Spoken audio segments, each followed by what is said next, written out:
Hola chicos, en esta última clase que les voy a subir sobre comunicación entre células, vamos a hablar de los receptores metabolotrópicos, que son receptores de membrana que amplifican la señal, asociados a quinasas intracelulares, y finalmente vamos a hablar de receptores Bien, la clasificación que habíamos tenido en la primera clase. Dentro de los receptores de membrana ya hemos trabajado con los ionotrópicos y los metabolotrópicos 7-TMS asociados a proteína G en la primera clase, con los receptores con actividad enzimática intrínseca, tirosin, quinasa y guanilato ciclasa en la clase siguiente, y hoy nos quedaría dentro de los metabolotrópicos los receptores asociados a enzimas intracelulares, JAK-STAT, y receptores de membrana asociados a enzimas intracelulares y los receptores intracelulares que son citoplasmáticos y nucleares. Bien, empezando con los receptores asociados a tirosinquinasas citoplasmáticas, que es la vía de JAK-STAT, nos vamos a encontrar con receptores como por ejemplo, que van a usar ligandos como por ejemplo la hormona de crecimiento, los receptores para citoquinas, para interferones, ¿sí? Estos son ligandos para este tipo de receptores. Son receptores que tienen eh, dos cadenas polipeptídicas.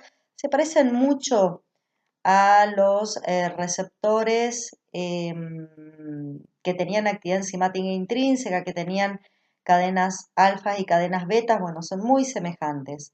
Y de nuevo, la parte extracelular del receptor, que sería la cadena alfa, uniría el ligando, y la cadena beta, en este caso, que en el caso anterior, cuando hablábamos de receptores con actividad enzimática intrínseca, la cadena beta era la que tenía la actividad enzimática. En este caso, la cadena beta no va a tener actividad enzimática, pero lo que va a tener capacidad es de asociarse a una serie de enzimas citoplasmáticas que son las enzimas JAK. Por eso van a ver que al unirse el ligando a la región extracelular del receptor, que sería la porción alfa, el receptor se dimeriza, se van a unir, se van a asociar dos dímeros alfa-beta y se van a unir a la región beta, a la región citoplasmática de beta, estas proteínas JAK, que son las que tienen actividad de quinasas, son tirosinquinasas. Otro componente importante van a ser las proteínas STAT, se llaman traductores de señal y activadores de la transcripción, por eso es la sigla. Son proteínas que cuando se activan se comportan como factores de transcripción. Para poder activarse necesitan resultar fosforiladas por las JAK, y una vez que se transforman en factores de transcripción, migran hasta al núcleo, interaccionan con regiones específicas del ADN, promoviendo la transcripción de genes y posteriormente, obvio, la síntesis de proteínas. Bueno, ¿cómo funciona? Acá tenemos a la proteína en forma monomérica, a la proteína receptora, se une un ligando, la unión del ligando provoca la dimerización del receptor. Inmediatamente cuando el receptor se dimeriza, las proteínas JAK se asocian al receptor. Primero hay una autofosforilación de las JAK y luego una fosforilación de la región beta, de la región intracitoplasmática del receptor por parte de las JAK.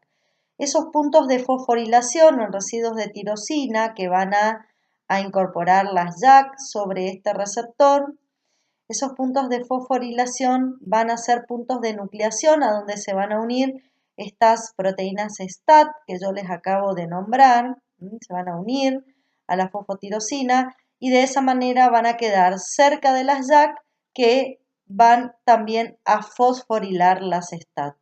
Una vez que las STAT resultan fosforiladas, se homodimerizan, se unen de a dos y en forma de homodímeros van a internalizarse al núcleo, donde van a actuar como factores de transcripción y sus principales funciones van a ser inducir o reprimir la expresión de genes. Por lo tanto, pueden favorecer la síntesis de algunas proteínas si inducen la transcripción o pueden reprimir la síntesis de algunas proteínas si reprimen la transcripción. Este es el mecanismo de acción, directamente a nivel del núcleo. Se observa la respuesta biológica. Bueno, con los receptores intracelulares, que lo voy a abreviar con la sigla RI, voy a encontrar que son receptores que se pueden presentar en el núcleo o en el citoplasma. Van a estar como proteínas solubles, ¿sí? Cuando el ligando atraviesa la membrana, y acá hay una particularidad, obviamente el ligando tiene que ser una sustancia liposoluble porque va a ingresar por difusión pasiva, va a alcanzar al receptor, ya sea en el núcleo o en el citoplasma, y así va a iniciar la cascada de señales. Los receptores intracelulares son factores de transcripción activados por ligando, o sea, también van a tener una respuesta directamente sobre el ADN, donde pueden inducir o reprimir la transcripción de genes. O sea, estos receptores que estamos viendo en esta clase tienen una respuesta biológica semejante. Estos receptores intracelulares tienen la característica de interaccionar con una región específica del ADN, se llama elementos sensibles a hormonas, se abrevia con la sigla HRE, y son secuencias de ADNs que están muy cercanas a la región promotora. La región promotora es la región donde se organiza el complejo proteico para iniciar la transcripción de genes, o sea que esta región HRE de alguna manera regularía sobre la región promotora si se va a formar el complejo transcripcional o se va a impedir la formación del complejo transcripcional. Los receptores intracelulares tienen una estructura semejante, tanto los nucleares como los citoplasmáticos. Si consideramos que esta es la secuencia proteica, vamos a encontrar 4 regiones, podríamos decir, con características particulares. Tenemos la región AF1, que está desde el extremo amino terminal hacia el carboxilo terminal. Luego le sigue otra región, que es la región de unión al ADN, ¿sí? Luego le sigue la región de unión al ligando, que está íntimamente asociada a la cuarta región, que es la región AF2. Cada una de estas regiones tiene una función particular dentro de lo que es la funcionalidad del receptor. La primera región, que es la AF1, es un dominio regulador y generalmente sinergiza la acción de AF2, o sea, es un dominio que va a colaborar con la acción que tiene AF2, que es la de unir correguladores. Ya vamos a ver cuál es la función que tienen los correguladores en toda esta acción. Una región muy importante es la región de unión al ADN. En esa región encontramos un plegamiento particular de la cadena polipeptídica, de la cadena proteica. Esa cadena se pliega semejando unos dominios que llamamos dedos de zinc, que eran como unas proyecciones, y se pliegan porque la característica que tiene esa región de la proteína es que a través de unas cisteínas y a través de algunas histidinas van a unir átomos de zinc, y esa unión de átomos de zinc va a generar estas proyecciones que los llamamos dedos de zinc. La característica de los dedos de zinc es la de interactuar directamente con la región HRE que tenemos en el núcleo. Y finalmente la región de unión al ligando, donde se va a unir el ligando específico para cada receptor, ¿sí? Tenemos dos tipos de receptores intracelulares. Los receptores tipo 1, cuya característica particular es la de ser receptores citoplasmáticos, son fundamentalmente los receptores para hormonas esteroideas, las hormonas sexuales, el cortisol, son las que van a usar este tipo de receptores.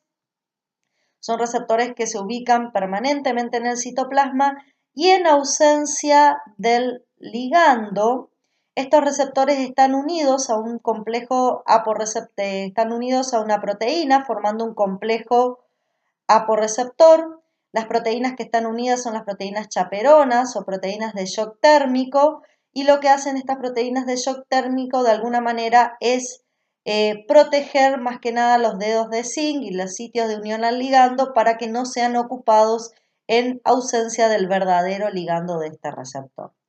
Cuando ingresa el ligando e interacciona con el receptor, estas proteínas chaperonas son desplazadas, el ligando se une al sitio específico dentro del receptor, el receptor se homodimeriza, se unen dos receptores semejantes unidos al ligando y en forma de homodímero ingresan al núcleo y a través de sus dedos de zinc van a interaccionar con la región HRE. La unión del complejo hormona-receptor a esa zona HRE va a producir, por un lado, la inducción o la represión genética. Pero acá tenemos un mecanismo para... ¿Por qué? Acá podemos ver que en la interacción receptor intracelular ADN, una vez que se forma esta interacción, van a ser atraídos, yo hoy hablé de una región AF2 que interacciona con co-receptores, esta región AFO2 va a atraer coestimuladores, ¿sí? Esos coestimuladores van a ser, por ejemplo, unas histonas acetiltransferasas. Esas histonas acetiltransferasas se van a acercar una vez que esté el receptor asociado a la región HRE y lo que hace la histona acetiltransferasa es, como enzima, introducir grupos acetilos que tienen carga negativa sobre las estructuras de histonas, que son proteínas con carga positivas, o sea, van a llenar a las histonas de cargas negativas. Ese proceso va a provocar que se separe el ADN de las histonas, esos nucleosomas que aparecían cuando la cromatina estaba compacta, ahora se van a disociar, el ADN va a quedar libre, se va a separar, ya no voy a tener la estructura compacta de la cromatina, sino que a la cromatina lo voy a tener laxa, gracias a esta acción de las histonas acetiltransferasas, y eso va a permitir que se acerque el complejo de transcripción de genes. Fundamentalmente se va a acercar la ARN polimerasa, que es la enzima responsable de hacer esa transcripción, y eso va a permitir que a partir de ahora ocurra la transcripción de genes, se forme el ARN mensajero salga al citoplasma y en colaboración con ribosomas y ARN de transferencia se puedan formar proteínas que van a modificar la función celular. ¿Sí? Entonces, como homodímeros, entran, interaccionan en el HRE con los dedos de zinc y la región AF2 sinergizada por la F1 atrae coactivadores y ARN polimerasa. La acción de los coactivadores ya les acabo de contar. Bueno, el segundo tipo de receptores intracelulares son los receptores de tipo 2. Son receptores que usan como ligando ácido retinoico y hormonas tiroideas. Estos son los ligandos para estos receptores. Como dije, son nucleares, o sea, están directamente en el ADN asociado con los dedos de zinc a las zonas HRE. Generalmente estos receptores están en forma de heterodímeros unidos a un receptor X retinoide y cuando están en ausencia de ligando, siempre están en el núcleo en forma de heterodímeros asociados a la región HRE, tenemos el receptor de la hormona y un receptor X retinoide. Pero ¿qué pasa? En ausencia de ligando, el receptor de la hormona tiene unido un correpresor, ¿sí? Cuando ingresa el ligando y se une, el correpresor es desplazado y el receptor a través de su región AF2 y AF1 atraen coactivadores y ARN polimerasa. Atraen los mismos coactivadores que nombré hoy, la histidina acetiltransferasa y la ARN polimerasa. Obviamente, la acción de la histidina acetiltransferasa hace que la cromatina se vuelva laxa y de esa manera la ARN polimerasa puede comenzar la polimerización o la transcripción de los genes para formar el ARN mensajero.